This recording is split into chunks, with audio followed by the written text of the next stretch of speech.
Shalom, shalom. First and foremost, I want to give all praises, glory, and honor unto Yahweh Bashmi Yahushai, Bashem Rachakadash. Double honor to the apostles and elders, a great millstone of a well, and shalom to the elect, scattered abroad, man.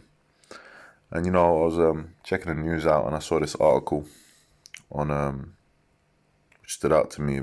The UN chief warns world that humanity is just one misunderstanding away from nuclear annihilation. And there's been different generals, different chief, people high up in Esau society that are coming out with these warnings because of the time we're in. You got the invasion over there happening in Ukraine. You got the situation over there in the Middle East between Israel and its neighboring states. Mainly Israel and Iran. You got the economic turmoil. You got the situation with China. All right. You got uproars of the people everywhere. It's a very unsettled time, man. And it's only going to get worse because pursuant to Daniel's 12th chapter and the first verse, which I might as well start with that. Let me get that first. Right.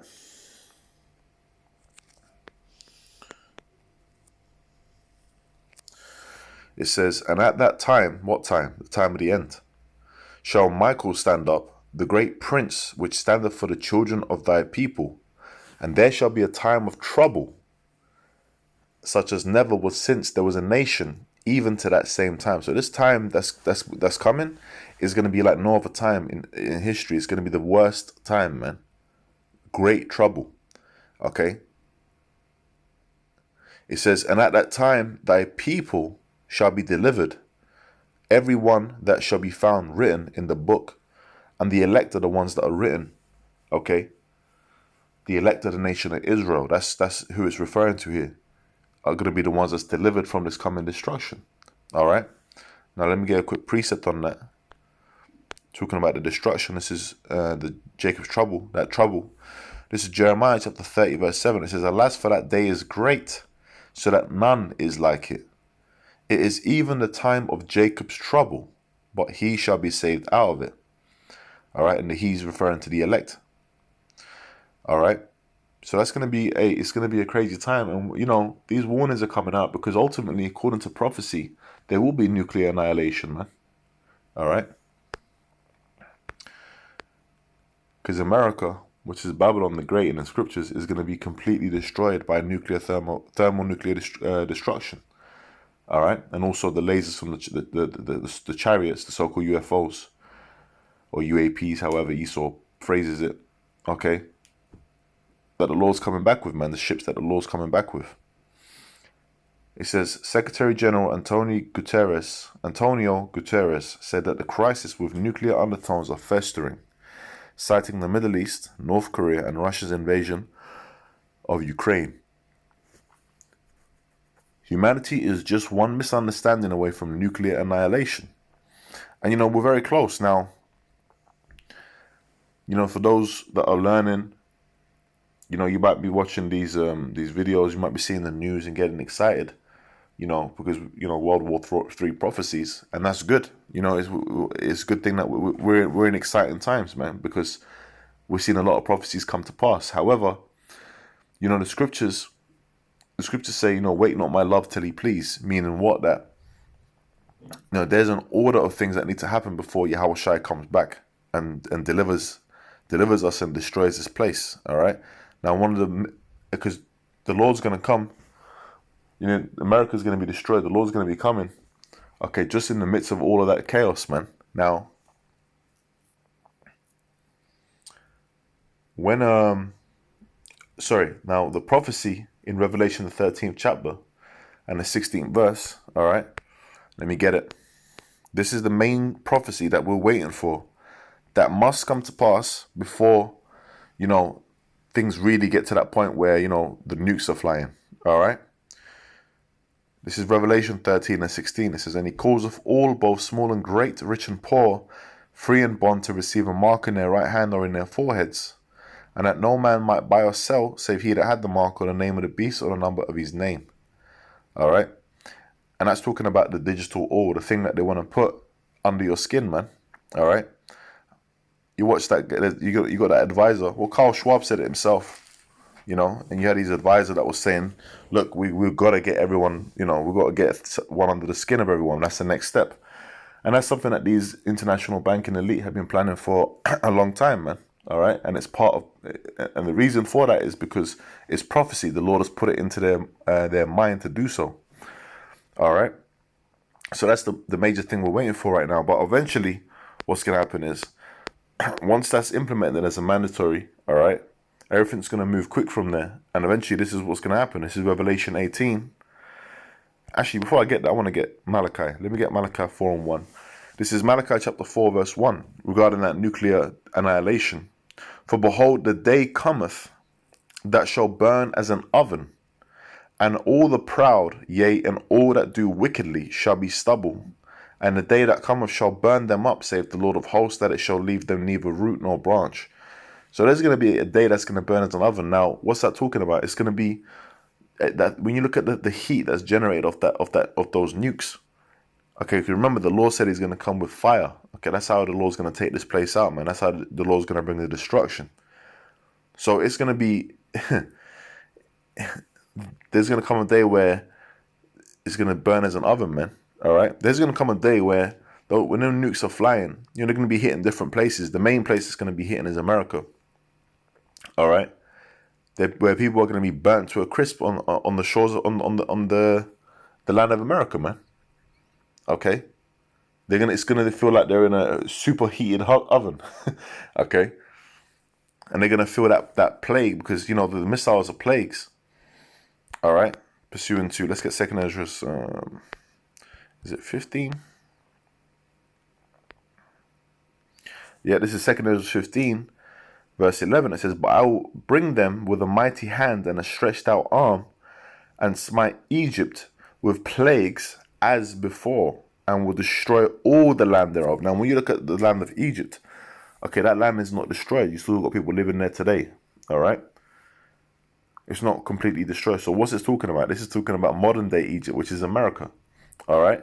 That's why it said, and smite Egypt with plagues as before, because the ancient Egyptian empire, where we were in slavery as a nation, okay, where the Lord had Moses, the sea was parted, and we were delivered, and then and Egypt was plagued.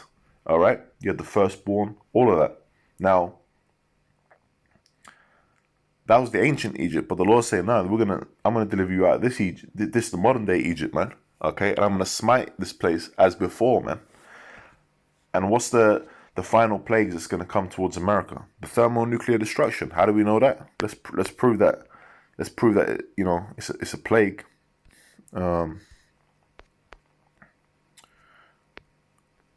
This is Zechariah chapter 14 and verse 12. It says, and this shall be the plague wherewith the Lord will smite all the people that have fought against Jerusalem. Their flesh shall consume away while they stand upon their feet, and their eyes shall consume away in their holes, and their tongue shall consume away in their mouth. So imagine when you get that flash of nuclear destruction, okay, over there in the land of America, people are going to be standing there and they're going to be getting obliterated on the spot, man. Atomic destruction, okay? And they show you an example of that, which is really a watered down version, but they show you that in that James Cameron movie, Terminator 2, with Sarah Connor, when she's on the railings. There's a scene, she's watching the kids, and then the flash happens, man, and the nuke's dropped, and you just see her burning on the railings, man. All right, so that's what's coming. All right, now I wanted to look at that word annihilation, because I actually haven't even looked at the word Let's see what the word says. Annihilation. Etymology. All right.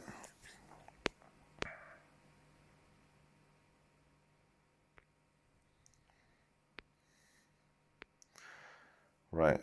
To nothing. The act of destroying or otherwise turning into nothing or non-existence. Yeah, because you know what? All right, let's get a couple precepts on that.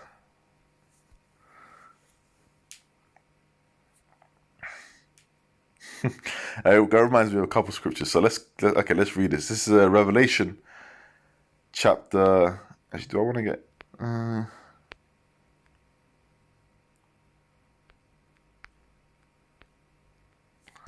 Bear with me.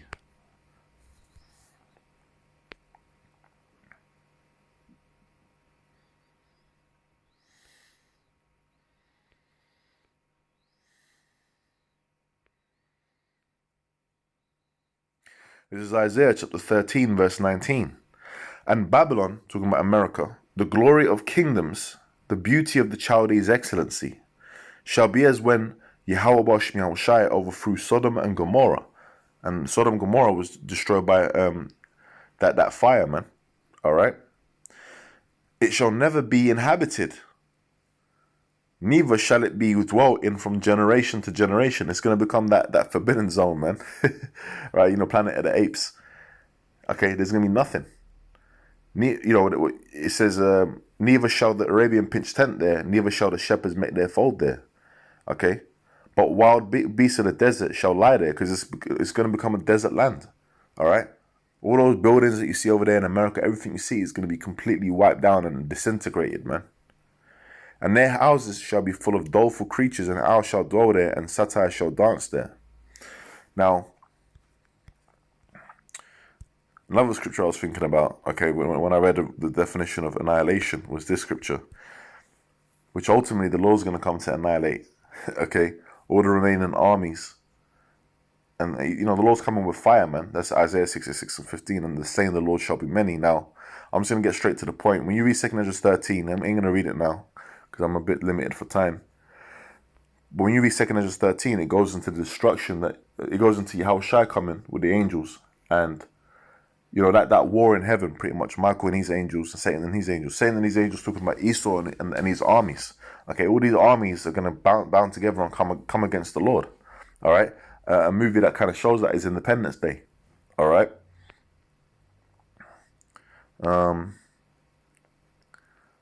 So they come to fight him. I'm going to read it from verse 8. 2 Ezra 13 and 8, it says, and after this I beheld, and lo, all they which were gathered together to subdue him were sore afraid, and yet durst fight. And the Lord's coming in a giant so-called UFO, a chariot of the Lord, okay? And these armies, man, they're going to be afraid, but the Lord's going to make them fight, man, all right? And lo, as he saw the violence of the multitude that came, he neither lifted up his hand, nor held a sword, nor any instrument of war, but I only saw that he sent out of his mouth, and as it had been a blast of fire, and out of his lips a flaming breath, and out of his tongue he cast out sparks and tempests. And that's talking about them lasers, all right? And they were all mixed together, the blast of fire, the flaming breath, and the great tempest, and fell with violence upon the multitude which was prepared to fight, and burned them up every one, so that upon a sudden of an innumerable multitude, nothing, there's a key word, was to be perceived, but only dust and smell of smoke. When I saw this, I was afraid. That's the vision that Ezra saw of the annihilation of those troops. And you know what? The Lord is bringing annihilation, man. He's looking to bring Esau's kingdom down, all right? Starting with that great destruction over there in America, you know? And that's the time when we're in the time of you know, it's getting built up to that thermonuclear destruction in World War III. But before that happens, like I said, Revelation 13 and 16 has to come to pass, man. So, you know, this was just a quick one, and Lord willing, it's edifying. And with that, man, I'm going to say shalom. Shalom to the elect.